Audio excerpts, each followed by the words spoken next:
You're listening to Pomegranate Health, a podcast for physicians of the RACP.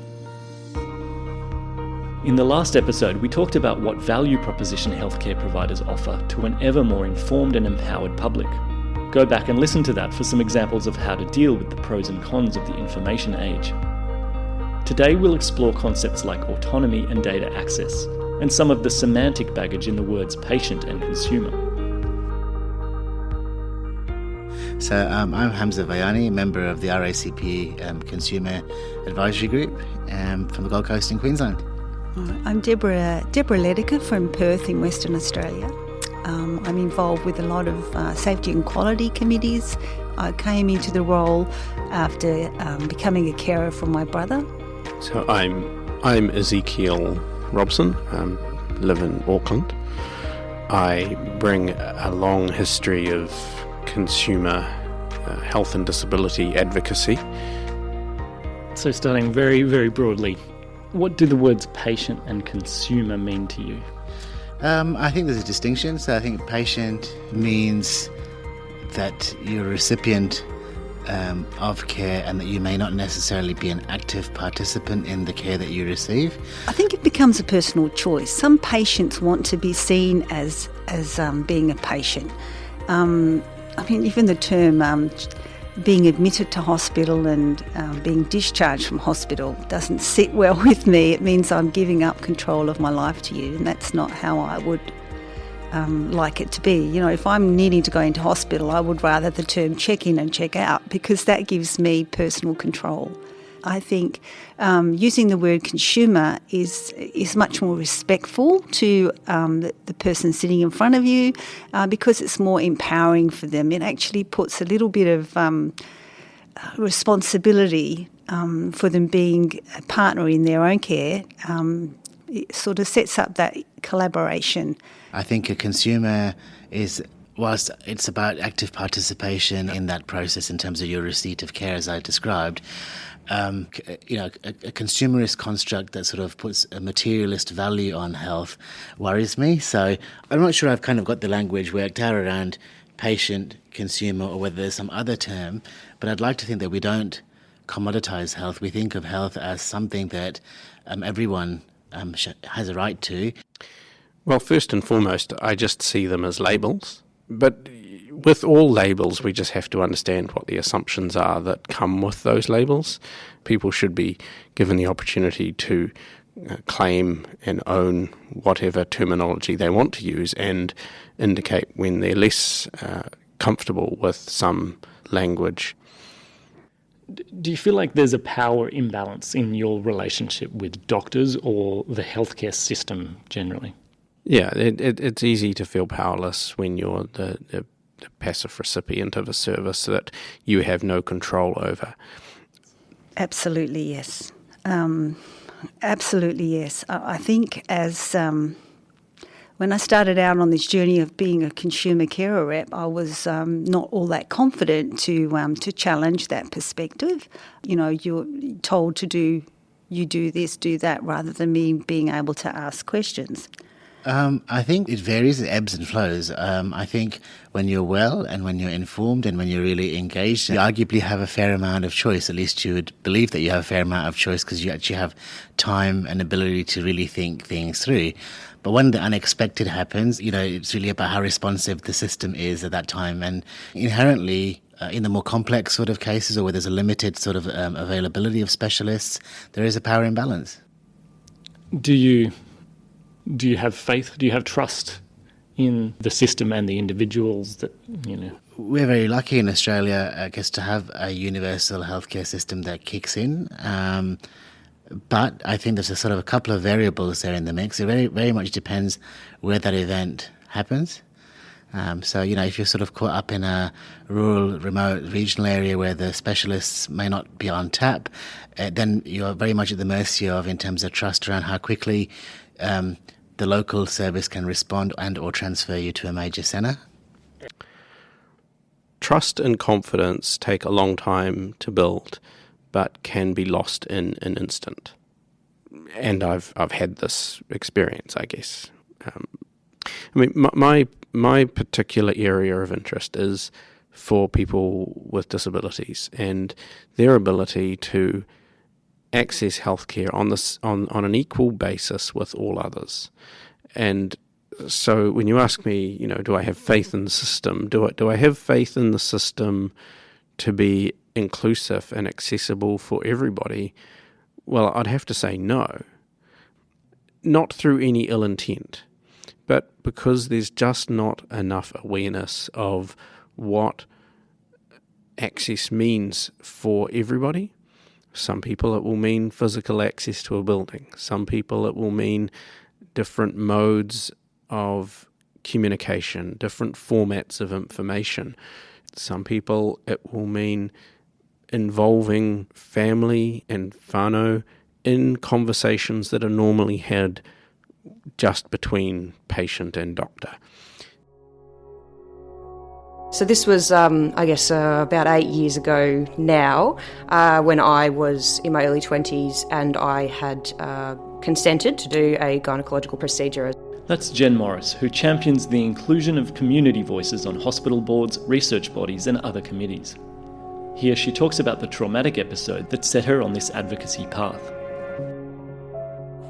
And I was aware at that time that certain surgeons, when they were doing that procedure, would tack on a kind of second procedure as part of that. And I was also aware that I didn't want that second part of the procedure to be done. It wasn't medically necessary in my case. There was nothing to be gained.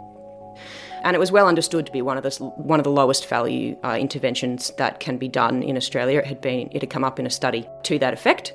So when I went and spoke to my surgeon, I had very explicitly said and stated repeatedly that I was consenting to sort of part A of this procedure, but not to part B, and that was very, very strong, feeling of mine. And he agreed and said, "Yep, I've heard you. That's fine. We'll go ahead and do it that way."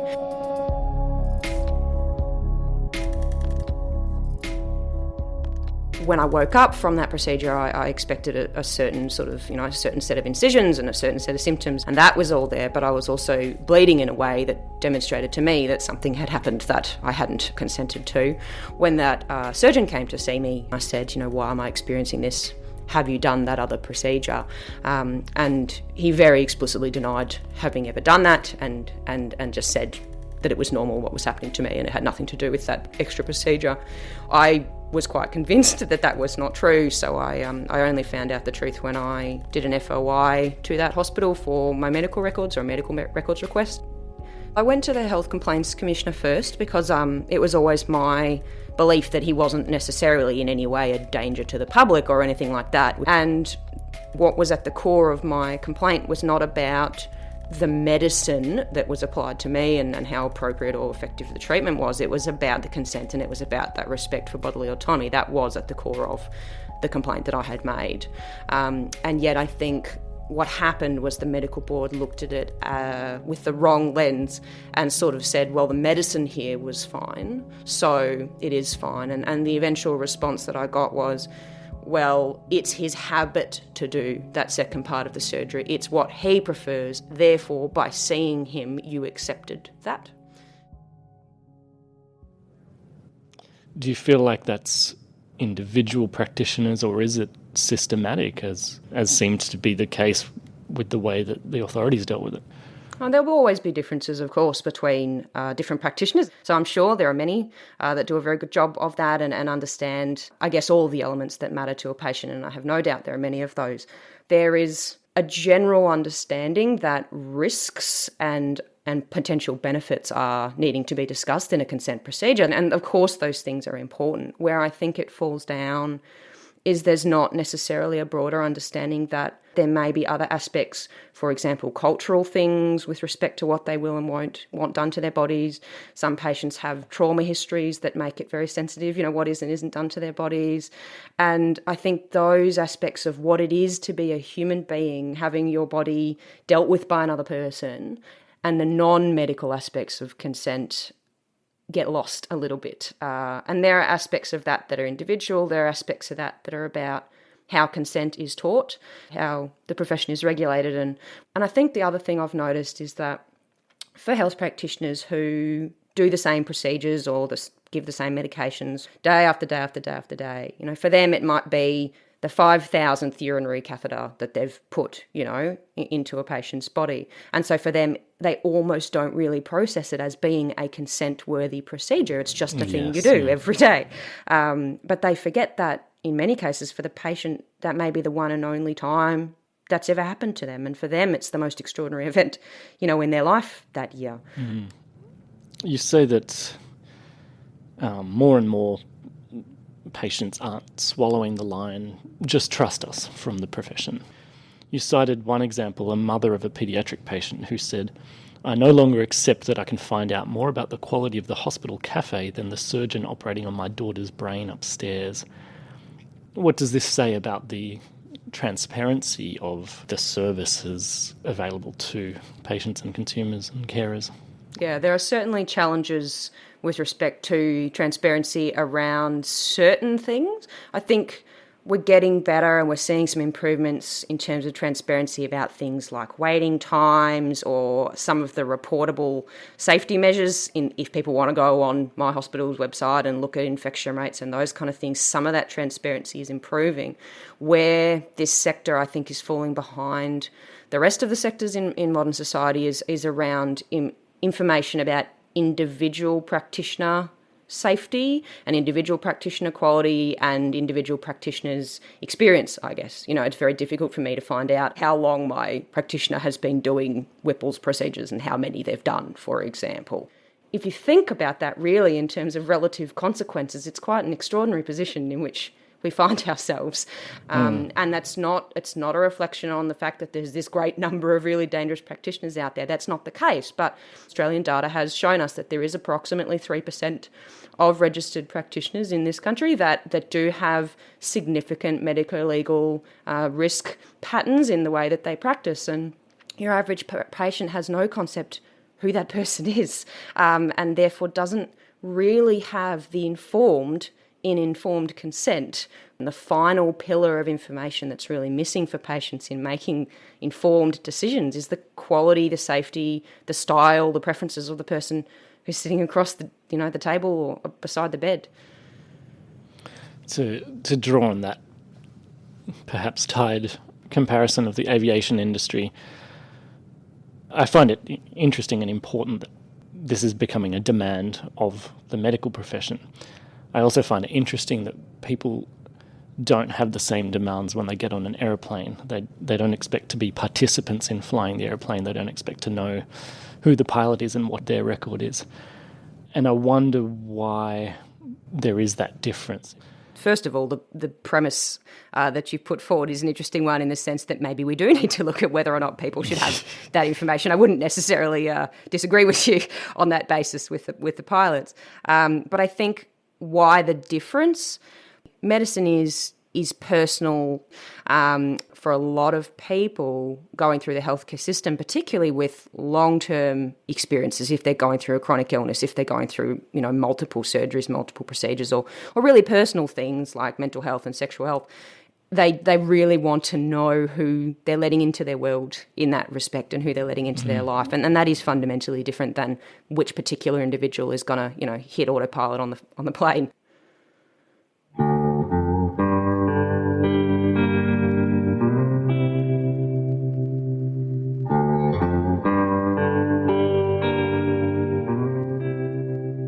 This conversation only scratches the surface about these questions of risk and consent. There are just so many variables that can affect the outcomes of a healthcare episode. Differences in biology and psychology and preferences and service efficacy. It's hard to know how all of this can be communicated to the people coming to see you, although we've touched on this in episodes 21, 25 and 38. As we noted in the last episode, consumers and commercial operators will always find workarounds if they feel that an industry isn't meeting their expectations. In Australia and New Zealand, the directory website Whitecoat describes itself as the TripAdvisor of healthcare. It allows members of the public to write a review about a provider listed on the site, most of whom are associated with 3 of the major private health funds which provide financial support. For a fee, providers can claim some control over an existing profile or generate one from scratch. For the time being, the site's creators say that reviews must focus on customer service and costs. But there are plans to pull in clinical data as well, according to a report on ABC's 7:30. You can imagine how polarised the reactions to this might be. There are those who argue that given the lack of data, the public has no good reason to trust their GP's subjective referral to a specialist. Conversely, too many performance measures can be a can of worms. A clinic might game the system by not taking on complex patients. Or remember the 4-hour rule that was supposed to put a cap on the waiting time for patients arriving to emergency.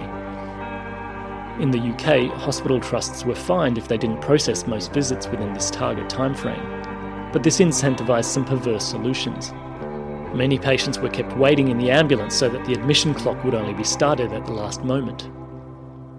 And if the experience of the restaurant rating sites is anything to go by, unhappy customers are more likely to leave reviews than satisfied ones. The New Zealand Medical Association is also concerned about the bias of purchased influence. But Whitecoat's creators have clearly tapped into a public appetite for greater transparency. I'm editorialising here, but perhaps such platforms would be seen as less authoritative were there some system-wide standard for access to performance data. As we've heard from past speakers, admissions of uncertainty and even error often enhance the trust between doctors and patients rather than diminish it. If the medical profession then is to avoid the fate of the dodo, bank tellers and the probable fate of the London taxi driver, what does the medical profession need to do, and what are the available options for the leadership challenge? And I'll just leave you with some thoughts. Jean-Paul Sartre said, you can't choose not to choose, because if you refuse to choose, you're actually choosing the way things are. In the last episode, Professor Des Gorman, Executive Chair of Health Workforce New Zealand, argued that the health system should behave more like a service industry in understanding its consumers. But what is a consumer as opposed to a patient? I raised this question at the Congress seminar on disruption that Professor Gorman presented in May. The recording also includes a response from Professor Helena Teed of Monash Health. Then you'll hear a more recent follow-up interview. Thank you, guys. Profound challenge for us as a college. A question here and then to the left. I'm Mick Cavazzini. I make the college podcast on which Helena's already made a wonderful appearance. I've got sort of a semantic question. When we talk about consumers instead of patients, that word makes me wince a little. It suggests a service industry like Starbucks. It suggests on-demand TV, and where we take for granted the artists that produce it. It suggests angry reviews about restaurants and appliances. How do you restore the sense of privilege in the health system? Is it the answer that Helena provided about participation in research and management? Do you mind if I lead off, Grant? You need to get over yourself. Sure do. We are a service industry. Yeah. We do serve people. Where do you think? I don't know you, so I'm just.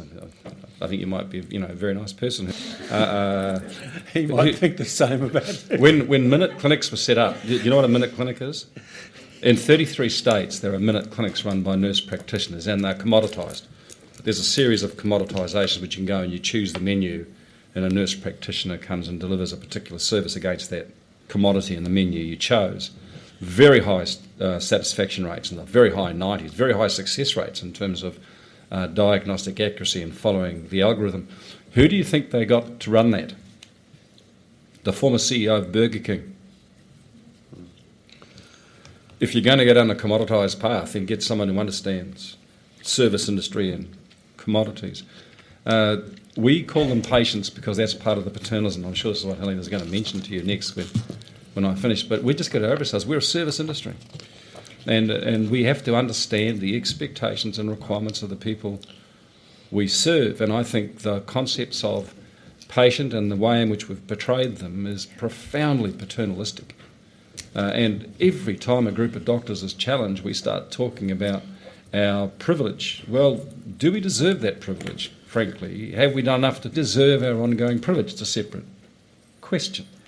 But no, I think the semantics are important, you're absolutely right. But I think we've got to get over ourselves and start seeing what we are, which is a service industry. So I didn't mean to be rude to you, but thank you, Rach, for the question. Can I actually be just slightly controversial here? Because I'm actually going to disagree with you, even though people thought I would agree. And one of the reasons is, if you look at the evidence about the term consumer and the term patient, how many of you have been really sick? Like really sick and vulnerable in hospital? How many of you, when you were really sick, felt like a consumer? So there's actually really good, compelling research out there about the fact that a patient is a concept, a construct around there being a vulnerability. The problem is the way we interpret patient and our paternalistic attitude to the way we do it. But a patient is different to a consumer who is out there being savvy for you to make money out of. And I have one challenge, I think, of the US health system in so many ways challenges my personal values. But we often look to the US, which is a brilliant service industry. I don't know how many of you have walked into the foyer and seen the grand piano and the spectacular expense, and front and centre is the service industry, and it's all about making money. So I think there is elements here, but there's a difference between a consumer and a patient, and we can take it offline, but there's a lot in what you asked. To revisit the clash that we had at that seminar, I expressed my discomfort with the term consumer in that it sounds like it commodifies health services. It smacks of on-demand music that no one wants to pay for. Yeah, how do you find the balance? Mick, I apologise to you for my response. I enjoyed that. No, I like a rigorous argument. Yeah, that's fine, but I walked away from that meeting and thought, no, I got that wrong. And my response was wrong. I understood why I made the response I did, but it was the wrong response. And I hope when you saw my follow-up article that you saw that I was actually...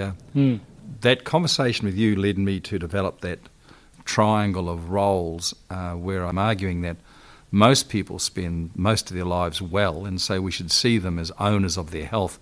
So the right term is owner.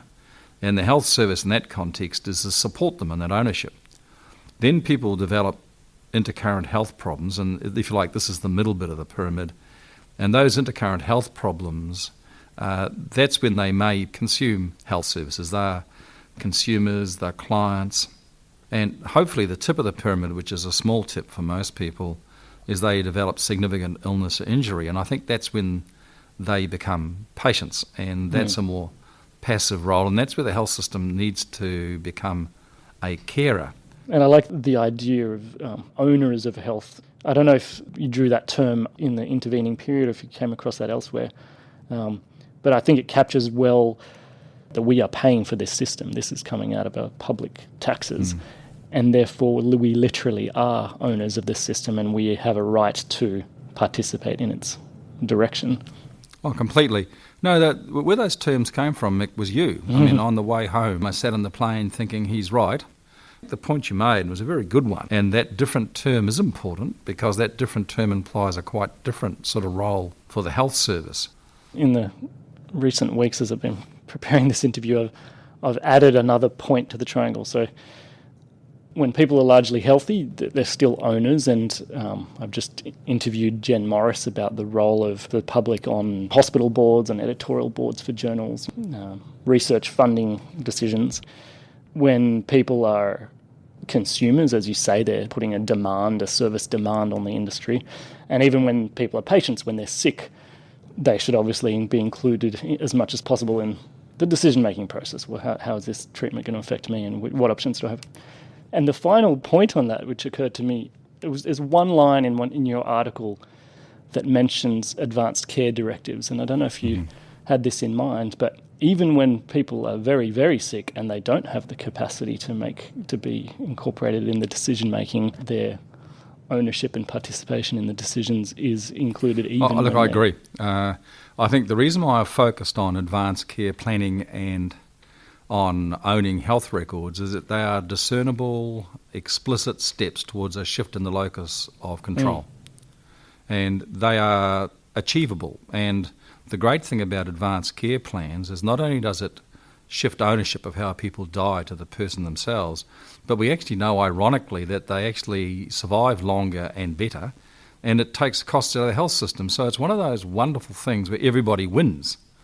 And the same is true of owning health records. I mean, the way to get the citizenship to stop seeing health as something which, when it happens to them, someone else will fix it, but something over which they have control, at the very first step is to at least make them responsible for their health records. In the same way that people's attitudes to banking has changed as they gain more control over their bank statements and over their bank transactions and over their banking.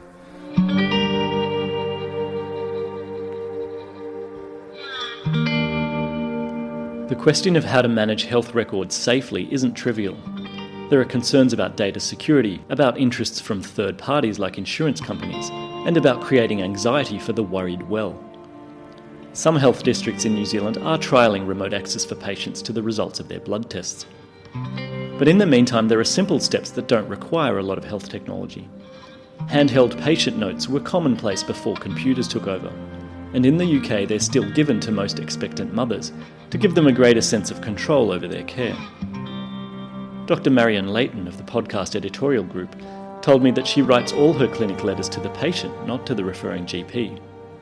You told me you'd been feeling this, and we've identified that possibility. We agreed you'd try this strategy and you'd check back with your GP in 3 weeks.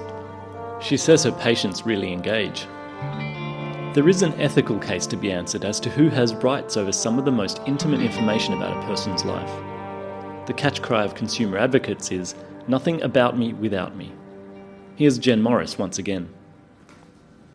Yes, and I have to speak up for people who are different than myself, who are of the type who are quite happy for things to just happen around them, or they might say, look, I want my daughter to make that decision. There are people with all kinds of different views on how much input they wish to have in their healthcare, and that's completely valid, and we need to respect that too. But for those whose approach is I want to be involved, then yes, nothing about us without us is, I guess, the catch cry for the wider sentiment about, this is my body, this is my life, this is my choice. And what it goes to is the concept of ownership.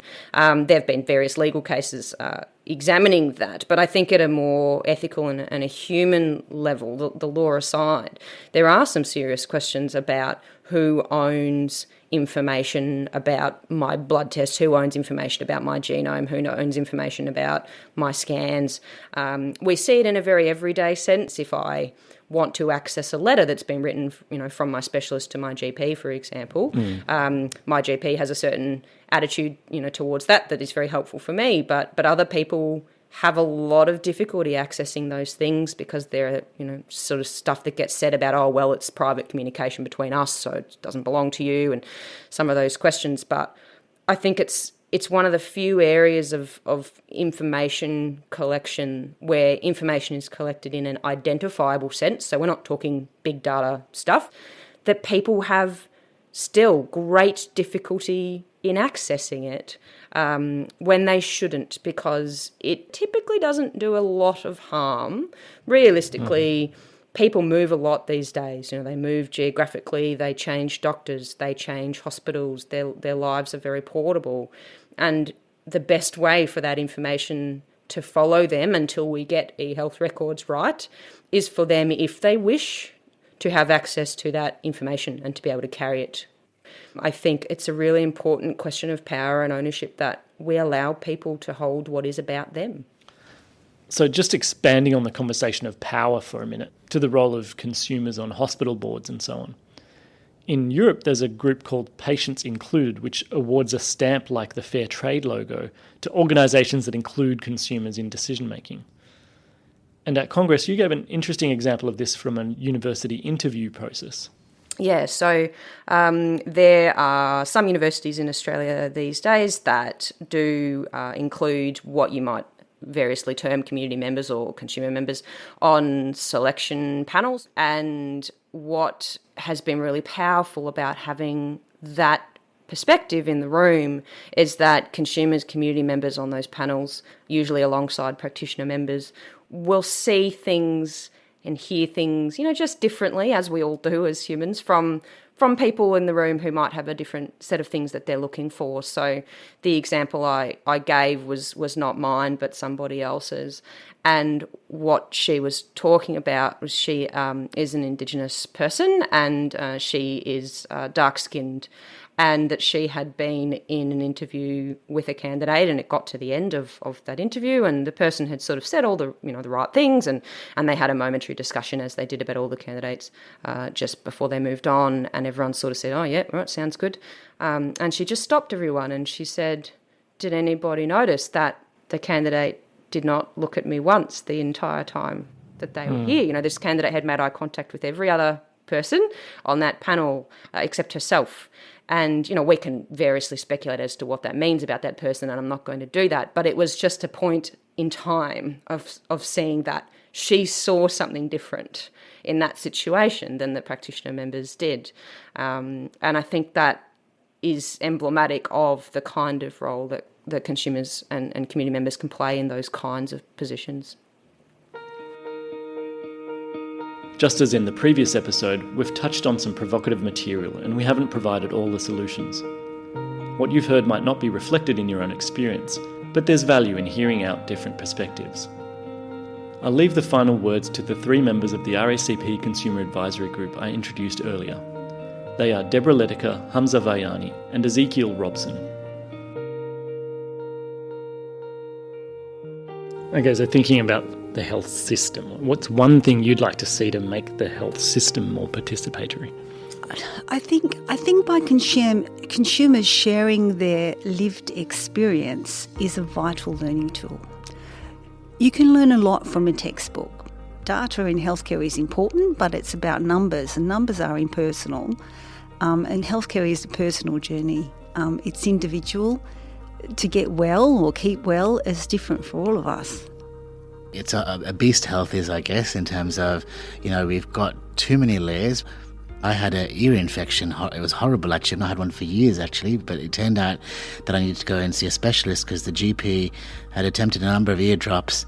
I had absolutely no choice or anywhere else to go, and because he could prescribe and arrange for those drops to be made through a compound pharmacist, it cost me 220 odd bucks, and then there was some gap from Medicare, but it was still a sizable out-of-pocket cost. And it turned out that my private health cover did not cover the cost of the specialist unless I was being seen at a private hospital venue. So those types of out-of-pocket costs for relatively simple things, even in this day and age in 2018, seems crazy to me. That should not be happening in our system.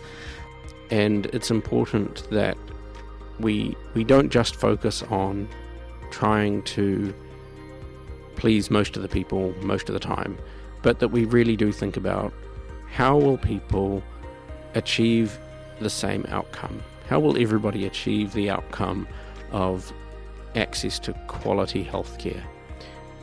We have an expectation of much more active choice and control.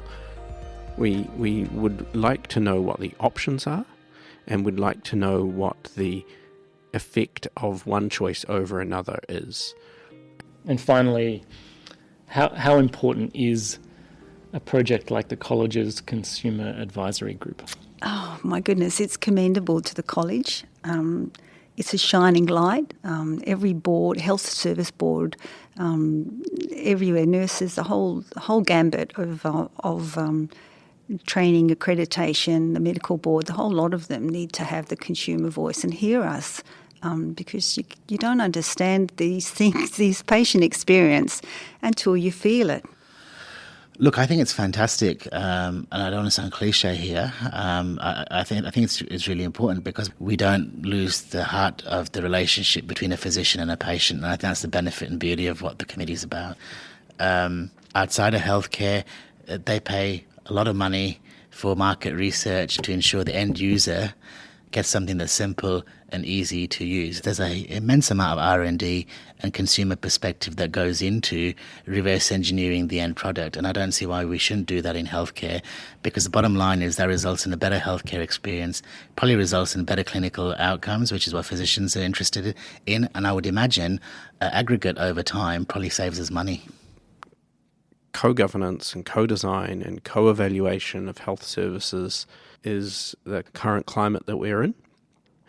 Just because it's maybe very strategic or requires a lot of reading or it has a lot of jargon and medical terminology or complicated financial information or any of those things, none of those are good reasons to not involve consumers. We are sometimes the only constant in a healthcare system that's constantly changing around us. I've been involved in boards where people are elected and appointed and then their terms complete, but the consumer representative is the only one who stays throughout. I imagine it's the same thing in the healthcare setting. Staff come and go and change from job to job, but health consumers are the same patients who attend the clinics year in, year out.